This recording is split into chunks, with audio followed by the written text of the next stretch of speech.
Vir stresbeheer vra dat God moet saamkom.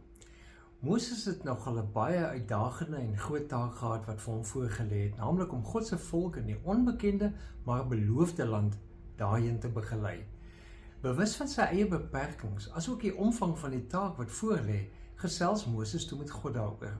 Hoor wat skryf van hulle gesprek in Eksodus 33 vers 14 tot 16. Toe die Here gevra, moet ek self saamgaan en vir jou vrede gee? Toe het Moses vir hom gesê, as u nie self saamgaan nie, moet u ons nie van hier af laat wegtrek nie. Hoe sal die mense weet dat ek en u volk u goedgesindheid geniet, as u nie saam met ons gaan nie? Dis juist deurdat u met ons saamgaan, dat ons, ek en u volk, anders is as al die ander volke op die aarde. Ek kan Moses nie kwaadlik neem nie, die druk op 'n mens kan oorweldigend wees, maar juist dan is dit so kosbaar as iemand met jou saamkom en aan jou leierskap en aan jou menswees geloofwaardigheid gee. Veral as dit God is.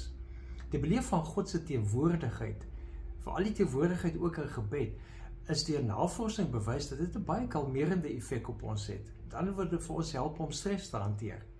In 'n studie deur Harold Koenig van die Duke University Medical Center word daarop gewys dat gebed en geloof geassosieer word met lae vlakke van angs, met lae vlakke van stres.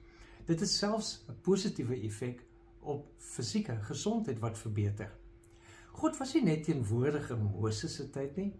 God is in Jesus bekend as Immanuel, God met ons. God neem sy intrek deur die Heilige Gees in ons as sy aardse tempels.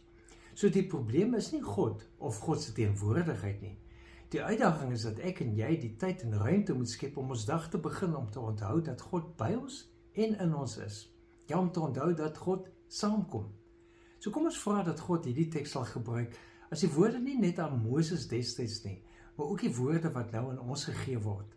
En ons antwoord, ja Here, ons vra dat U saamkom, want dit maak ons lewe, dit maak ons self anders, dit maak ons beter. Leef geïnspireerd.